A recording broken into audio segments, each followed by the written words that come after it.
What hurts more than not getting your needs met? That is what we're going to be talking about in today's video. The reality is, I get a lot of DMs from women out there that just don't get their desires met. They reach out for their husband's affection, intimacy, and they're really just met with stonewalling, right? Like that cold front, that, that man who's kind of shut the door on intimacy, shut the door on affection. The connection's not there, and they're not doing anything to nurture it.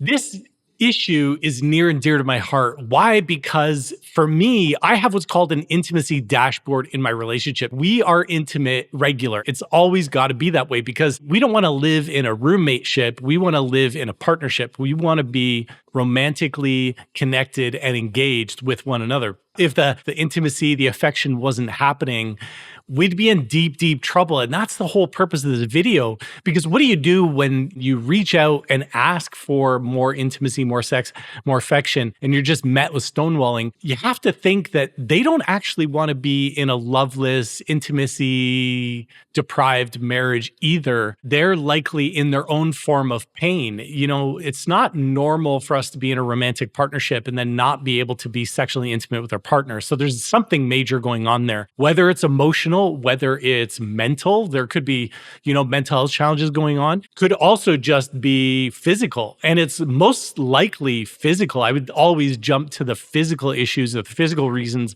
why someone can't be intimate first before I moved up that ladder to try to understand what was going on mentally for them or emotionally. That aside, though, whether it's erectile dysfunction, whether it's total loss of libido, whatever it is, all of those are really just reasons. Some would say excuses, some would say rationale. It doesn't really matter how you frame them, but those are basically all the things that they're holding on to as to why they can't be intimate with you. Well, you need to understand that there's no magic silver bullet out there that's going to turn them around and make them want to be intimate and affectionate again. And that's the big thing that people can't wrap their minds around. They always ask me, how can I get my husband to have sex with me? Why won't my wife be intimate with me? You're asking the wrong questions and you're looking for answers to the wrong questions. Because if you were to ask why, you're only further connecting them to the pain, the problem. We don't want to do that. If you know my approach is about where we're going, not where we're coming from. And that is what so many people skip over. They jump over that. They leapfrog it, thinking, we got to run to couples therapy and work on this. We got to figure out how to make this happen. The thing is, though, you haven't extracted an agreement. You haven't gotten their informed consent that they actually want to.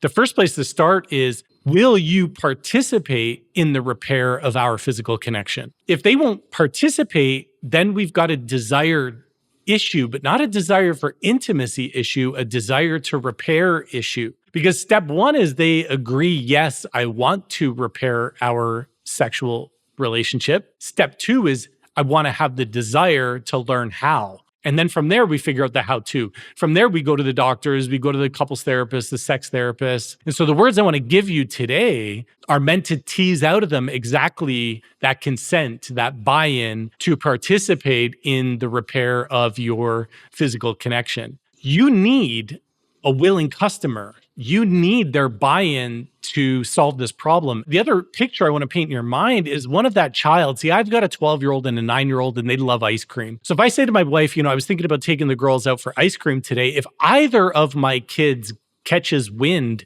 of this plan that I have in my head that I've shared with my wife that maybe we're going to go for ice cream, my kids will ask us relentlessly, when are we going for ice cream? When are we going for ice cream? When are we going for ice cream? They won't take no for an answer. See, children are indeed the best salespeople on the planet because they just don't accept no. They'll keep badgering you until you finally say yes. And that is the mindset, that mentality that you need to have when you're going to your partner. If they've closed that door on you, it's up to you to get them to open that again. The yes that I'm trying to extract from them is not a yes to be intimate. It's a yes to be willing to work on repairing our intimate connection. I have no desire to be in a sexless marriage. I don't think you have a desire to be in a sexless marriage.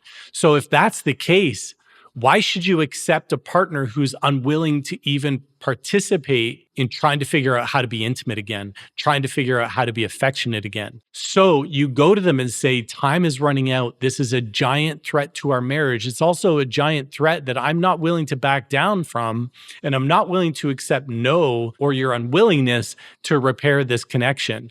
I need you to be interested, to consent, to want to work on repairing our physical intimacy. If you don't, then I've got a decision to make. If you don't want to participate, then we need to have a discussion about the best path forward. That doesn't mean I'm forcing you to be intimate. Doesn't mean I'm going to guilt trip or weaponize intimacy. And that's not an ultimatum to you. That's just the reality that when you starve a relationship of the oxygen it needs, as in the physical connection, it may not last very long. So I hope this gives you that framework, that mindset that you don't need to accept no. The no that you don't need to accept is their unwillingness to participate in the repair. You got to get that consent to work on the repair first before you guys can figure out how to make that repair happen. If you like this video, don't forget to smash that like button, subscribe to me here on YouTube. You can come and follow me over on Instagram. It's Relationships with Jonathan. Over there, you can DM me. I respond to every single one of my DMs. I'm always connected to my followers over there. And you're also going to get more content. And don't forget, there's going to be a link at the bottom of this video to my weekly newsletter that I send out every single Monday. If you want that newsletter, all you got to do is go grab that link down below. Thank you guys so much for being here, and I will see you again.